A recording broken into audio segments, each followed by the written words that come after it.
in the bedroom. Maybe build bigger TV. Real small. Real small. Yeah, you can get them small ones, you know, they cheap. There we go. Feed to it is our issue. All right, I think we've got it now. Yeah, that's what I got to work on, and I know they got programs for stuff like that because Nutramax even streams their Bible studies and meetings from one building to the other and stuff. So there's got to be something that we can get that we can set up, and Well, it's so already ran down to the monitors in the front there, so all we have to do is jump off the hit. I didn't see any output on the box that it runs off of. Oh, Lord, I don't. So know. yeah, I have one good idea today. that's just the Easy Worship program. That's not Way the to go, actual Judge. service. That's not seeing the preacher preaching. Oh, That's off the yeah. camera in the back. So. I didn't bust you up. We'll talk about it. Thanks So- for the input though. The only other good idea I had on that was that running that, what's that cable I was so proud I knew of one time? Ethernet. Cat 5. Some other, I don't forget. You knew it at one time, but not anymore. Okay. Some stuff they run for communications on cameras and stuff, Yeah. Ethernet. Cat 5, Ethernet. anyway, it'll come to me in a Fiber minute. optic. All right. I knew what that was. And then he said, yeah, we got to run some of that, and I said, yeah, I knew we did. All right. Well, good. So let's get going. I want to try to finish up this chapter today in Psalm 139. I talked about the first 6 verses last week, and if you weren't here, you didn't get to watch it on YouTube because this microphone didn't work right, and I didn't get any audio with it. I posted it, put it up, and then a buddy of mine said that watches them all the time. He said, "There's no sound on that." So I went back and took it down, and so I think I'm gonna go ahead and do something from the house on the webcam, on the laptop or whatever, just kind of go over it, post that up there with it. But we're gonna pick up in verse 7 today of Psalm 139. Last week we talked about in the first part of this that God knows everything. He knows everything about us. He knows what's on our hearts. He knows what we do. He knows everything. And we talked about how some people are going to feel like that's Big Brother watching them. And that some people think that about God, that God's just a mean God that just looking for us to screw up so he can nail us, so he can punish us. But that's not it at all. God cares about us so much that he's taking care of us and watching over us and making sure that we, are okay and doing, kind of like any good parent would, but he has the ability to do it all the time, whereas we as parents at some point have to let him go to work. So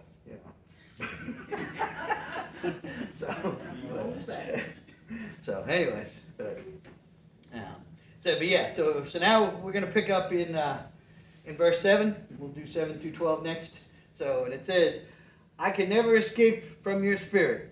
I can never get away from your presence. If I go up to heaven, you were there. If I go down to the grave, you were there. If I ride the wings of the morning, if I dwell by the farthest oceans, even there your hand will guide me, and your strength will support me. I could ask the darkness to hide me, and the light around me to become night. But even in darkness I cannot hide from you. To you the night shines as bright as day. Darkness and light are the same to you." All right? So here we see that not only does God know everything about us, he knows our thoughts and our actions and all that stuff, but he's also everywhere. You can't hide from him. You can't get away from him. Okay? We may feel like we want to run and hide from him. Has anybody ever felt like that? You want to run and hide from God? Yeah? Okay. Yeah, well, we see how all that worked out for Adam and Eve.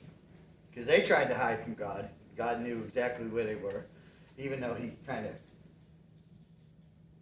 I don't want to say toyed with them, but he kind of, he said, "Where art thou?" or whatever, "Where are you?"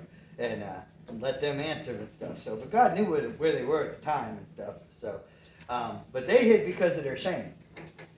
So, and that I know the times that I've kind of haven't wanted God to see me or to be around me or whatever, it's because I've done wrong and I wasn't ready to, repent yet and get right. And so, and I think that's a reason why a lot of people don't want to acknowledge his existence. That they'll say, God doesn't exist. There's no God. Because they don't want to answer for their actions.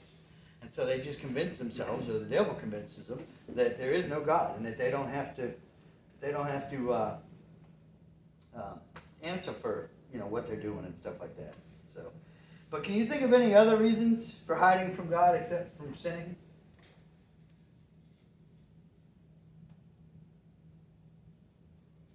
I can't really. I mean,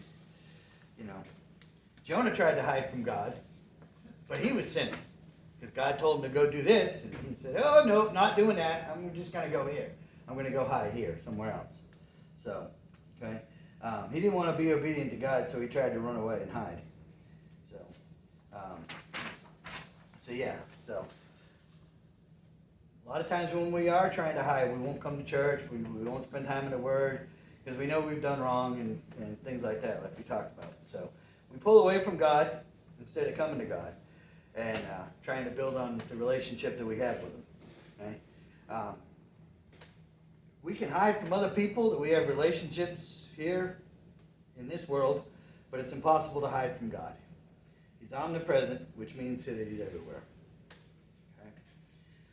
So, is it better to be joyful about knowing that God is everywhere, or is it better to be kind of like, I don't really like that He's everywhere and stuff? I mean, what do you think? I like it that He's everywhere because I feel safer. Okay, that's good. Yeah, it's definitely a good reason. So, I like it because it keeps me in check. being safe and keeping you in check. There you go. I So, am fleshly. huh? I am fleshly. Yes. Yeah, we all are. So, but okay. That's usually what gets us in trouble is the flesh. Yeah, absolutely. Flesh will do it every time, get you in trouble. So, but it's better to be joyful, I think, about knowing that God's everywhere and He's seeing us through all things. Like it says in here, that even darkness can't hide us, and that we can't hide in the darkness, and that darkness and light are basically the same to God. So, okay. And I pray that He hides me from the darkness a lot of times, every day. Yeah, we should be I don't praying. want a part of that. Yeah, we should be I praying like that we're hidden from the darkness and stay in the light. So yeah. So, okay. We should be desiring His presence with us. This will help us, like you just said, get through everything. So, and it'll help us get through situations. He'll help us get through situations even if they're caused by our wrong choices. Okay? Yes, there are consequences for what we do. If you kill somebody, you're probably going to go to jail when you get caught. Okay? But you can get forgiven by God, which you will if you ask, but there's still the consequences for it here and stuff. And so, or if you lie, even though you can be forgiven, it's going to take a while for that person to trust you again. It's going to take a long while. And so, there's consequences for it. Okay? So no matter what we do, no matter where we go, God's there, and He's also carrying us through the situation or circumstances. No matter how dark our lives get, He is there and guiding us through. So He'll be our light, the light for our life, and He'll make our path clear. So, kind of makes me think about that Footprints in the Sand poem, where God's carrying us through the hard times. So, okay. But we should take comfort in the fact that God is everywhere and that He's there, and He's a loving Father who knows us and knows what's best for us, and that He sees us through everything. So, okay. Any questions, comments? All right. Let's look at 13 through 18. You made all the delicate inner parts of my body and knit me together in my mother's womb. Thank you for making me so wonderfully complex. Your workmanship is marvelous. How well I know it. You watched me as I was being formed in utter seclusion, as I was woven together in the dark of the womb. You saw me before I was born. Every day of my life was recorded in your book. Every moment was laid out before a single day had passed. How precious are your thoughts about me, O God? They cannot be numbered. I can't even count them. They outnumber the grains of sand, and when I wake up, you are still with me. All right? So, have you ever made something? Done a project, made a, I don't know, birdhouse or built, maybe you made something bigger. Maybe you built a building. Maybe you made a cake. Maybe you did all kinds of different things. But if you ever made, everybody's probably made something in here, okay? After you make it, do you know much or nothing about it? Or do you know a lot, if not everything, about what you've made? Do you know all the imperfections? Do you see where, you done hit something wrong, or bent the nail the wrong way, or missed the nail altogether and put a hammer dent into your wood or whatever, or something didn't, the cake didn't form right on one particular side or whatever, and so you gotta Don't burn it. burn it, yeah, but so you know about it, right? You even though other people might not see all the imperfections, I got a buddy of mine and we built a few crosses for my yard, his yard, and a few other people and stuff. But the first one we did was his yard, and we were sitting there, and we were hammering the cross beam in, and we had a board on top of it that we were hammering on, and it kept moving or whatever, and apparently he just kept, as the board was moving, he just kept working with it. Well, I took it while he was in mid-swing. I straightened the board out, and he come down right on the actual cross. And he still won't let me live that down. He's just like, made me have a hammer dent in my cross. I'm like, well, you want it to be the old rugged cross, so there you go. So, but yeah, and you know what? Nobody sees that hammer dent on its cross, but he knows it's there. I know it's there because he won't let me live it down. But and he watches these too, so I'll hear about that this week as well.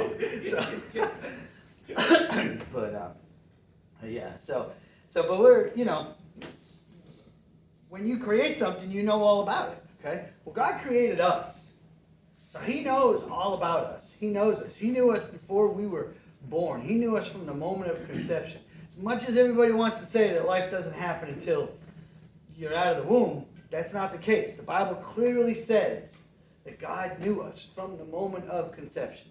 When we were created, and we were created by God, that, He knew us.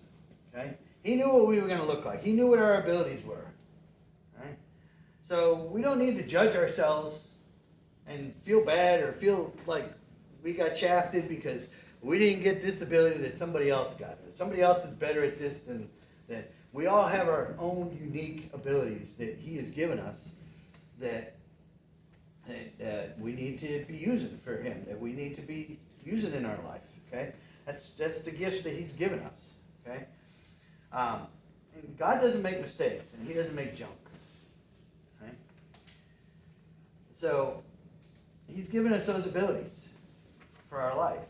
And so, He deliberately gave you the ability to be able to build something. He deliberately gave you the ability to be able to bake something, cook something without burning it. He I made my own bacon, egg, and cheese this morning, and it was wonderfully made. Okay. No imperfections. No imperfections. All right, good. So, yeah.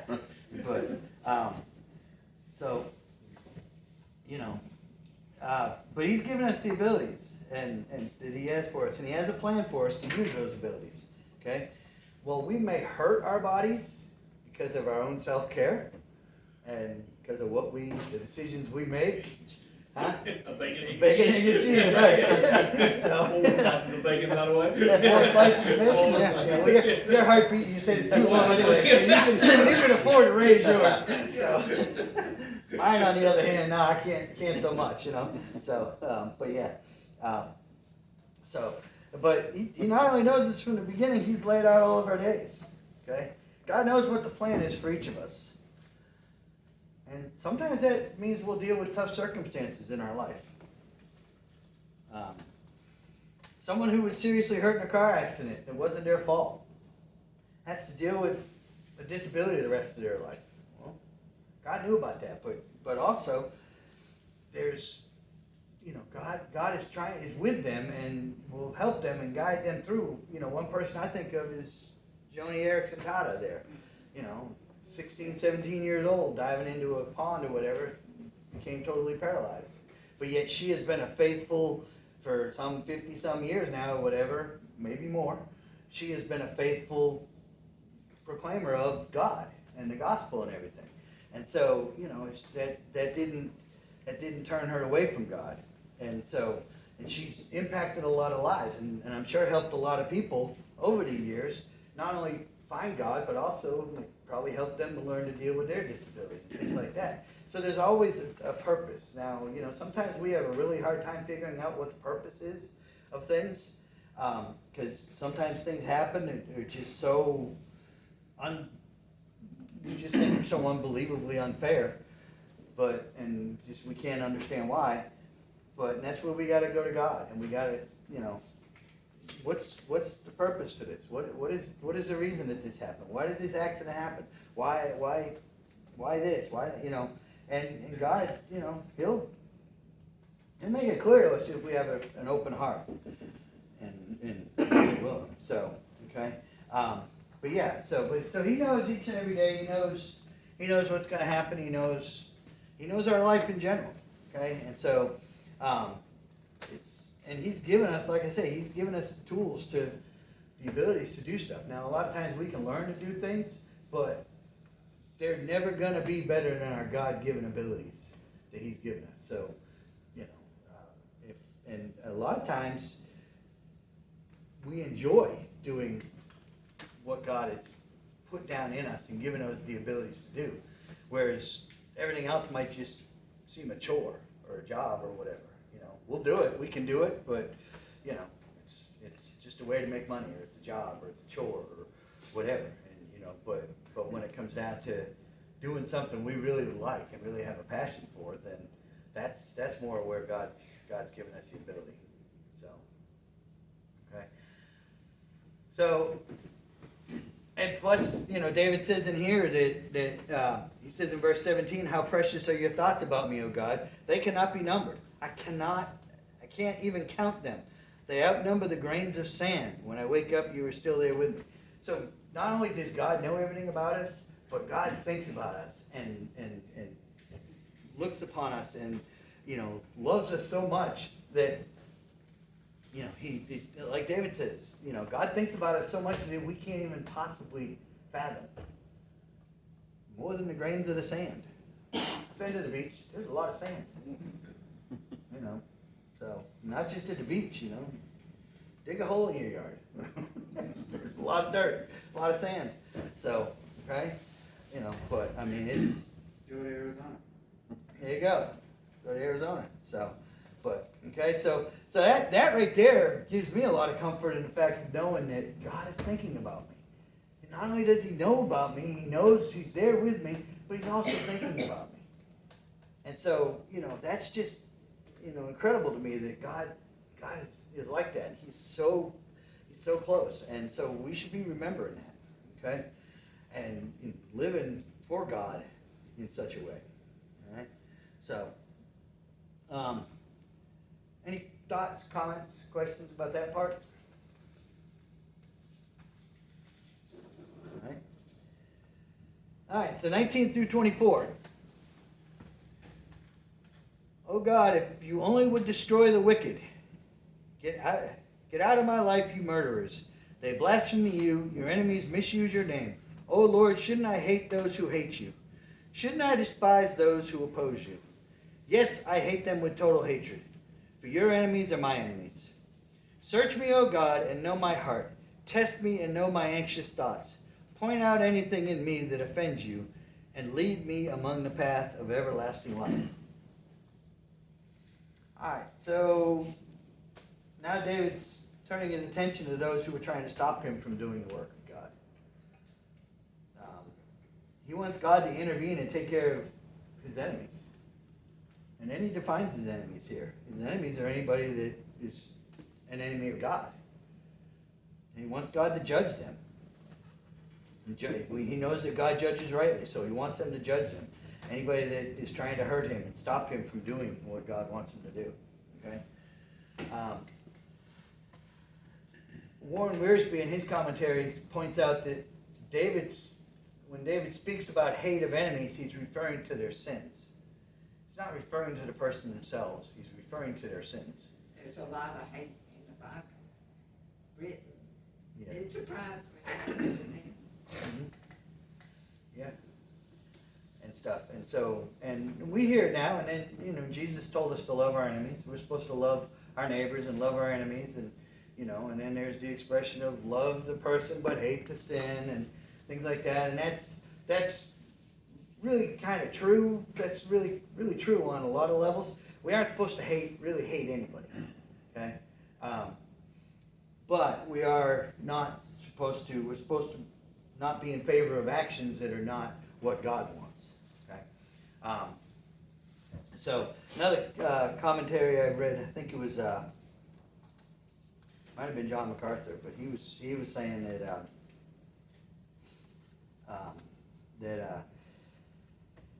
it's not a matter of it's not hate, it's rejection of what they're doing. It's a rejection of their sins. It's rejection of what they're doing. Much in the way that God rejected the sacrifice of Cain because it was given half-heartedly. It wasn't given completely. And God rejects our half-hearted sacrifices too. Okay? Jody was asking and wanting to know about fasting. Well, that's part of it. You can fast, but if your heart's not in the right spot, then you're really actually doing more harm than you're doing good. And we will talk about fasting when Jody gets back from his trip. So, but I need more time to work on that. Huh? If I make it back. If you make it back, yeah. So, but okay, but yeah. So, David is expressing the same type of attitude. He doesn't want to. He's not hating the person. He's hating the actions that they're doing, the sins that they're doing. He's hating the fact that they're trying to destroy him, and that they're opposed to God. And so, he wants God to.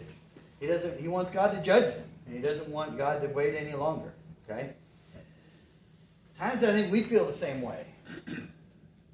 Anybody ever said, "Jesus, come quickly"? Yeah, I have. Exactly. So, but what do we know happens when Jesus comes? He's going to judge. He's going to judge the world. He's going to put an end to all the sin in the world. He's going to judge it. When we look around and see, some horrific crime or whatever, don't we kind of, in some ways, wish that God would come and put an end to it all and judge the world and get it over with? Before it gets any worse. Right, before it gets any worse, exactly. So, okay, we should be extremely bothered by what we see in the world for sin. We should be working to help people to know about God and to learn to live for Him. Okay. So then David ends the psalm with a plea for God to examine him, examine his heart, wipe away anything in his heart that's not of God. He says it offends God, and lead him along the path of everlasting life. Okay, that's something. Is that a desire of our heart today? Are you willing to ask God to examine you and point out anything that's wrong in your heart and your life, and so that you can repent for it, and then be with Him, and He'll lead you on the path of life? No. No. I don't want to know it, no. That makes a lot of work for me. All right. Well, that's a different take on it. Okay. So I'm happy in my unknowing. you're happy in your unknowing. Okay. So you're happy in knowing that you have sin in your life, and I know it's there, I just don't want to point it out. oh, okay. All right. You don't want to deal with it? Yeah, I don't want to deal with it. You don't wanna deal with it? Yeah, that's Okay. You're okay with knowing that it's there, but you just don't want to deal with it. Yeah. Okay. Well, I have to deal with it. I wouldn't say I just don't want to point it out by him. You I what? just don't want to point it out by him. Oh, He's a okay. he's a little harsher on me than I am. Oh, I'll procrastinate and take me a little longer to get it out of my life, but oh, he's okay. gonna do it abruptly, and I don't want that. You don't want that. That hurts. Yeah, I'm not one for pain. yeah, okay, alright, so. Well, you know, Should, but I'll be honest. you gotta I be don't careful, want to. you gotta be careful, cause he could treat you like he did David, and sent the prophet Nathan to go confront David about his, so, you know, you've got too much sin in your life, he may have Linda confront you about it. I don't have a lot. Just saying. I have my fair share. I wouldn't say it's Well, yeah, we all do, but, huh? I wouldn't say it's full. Okay, well, yeah, I mean, we all have our fair share, but yeah, so, okay, well, yeah. I'll give you credit for honesty on that, so, you know, so, yeah, so, but, yeah, so, okay. Anybody else got comments or questions or thoughts? Does this give everybody but Jody some peace about knowing that God's there, and he knows things, he's there with us? And it bothers me that he writes it down in a book too.